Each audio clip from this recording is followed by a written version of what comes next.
કટારાની પાલીમાં ખોટા job card બાદ ખોટા કામો અંગે ડીડીઓ તેમજ કલેક્ટરને રજૂઆત। સિંગવડ તાલુકાના કટારાની પાલી ગામે 1400 જેટલા વર્ક કોડ તેમજ 800 થી વધારે જોબ કોડ બનાવી સરકારી તિજોરી લૂંટવાની પ્રયત્ન કરતા કર્મચારીઓનું વધુ એક કાંડ બહાર આવ્યું। સ્થળ પર કામ કર્યા વિના કામની રકમ ઉપાડી લીધી, જે બાબતે સિંગવડ ટીટીઓને રજૂઆત કરવા છતાં કોઈ કાર્યવાહી ન કરાતા લોકોએ એફિડેવિટ કરાવી દાહોદ ડીડીઓ, કલેક્ટર તેમજ નિયામકને જાણ કરી।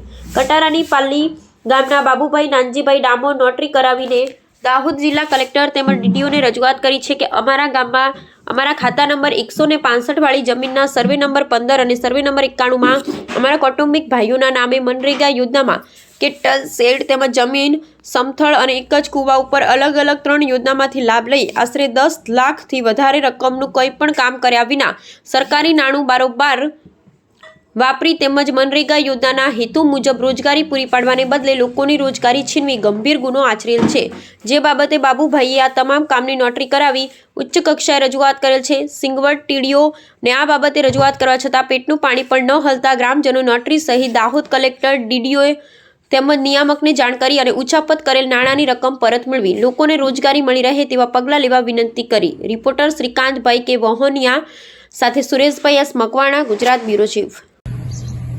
મારું નામ ડામોર બાબુનાનજી, ગામ કટારાની પાલી, તાલુકો સિંગવડ, જિલ્લો દાહોદ લાગે। એમાં મારા સર્વે નંબરમાં કેટલ શેડ નહીં કામ કરેલું, પછી આ જમીન સમતલનું નહીં કરેલું અને આ 2 કૂવા છે એ નહીં કરેલું। અમે અરજી આપી છે કે 50ના એસટીએમમાં સોગંદનામું કરે, કલેક્ટરને આપી છે, નિયામકમાં આપી છે અને ડીડીઓ સાહેબને અરજી આપી છે અને આ 4-5 કામો છે, આશરે 10-12 લાખનું જેવું છે, એ ઊંચાપત કરેલું છે, કાગળ ઉપર બતાવેલું છે, સ્થળ ઉપર કામ જ નહીં।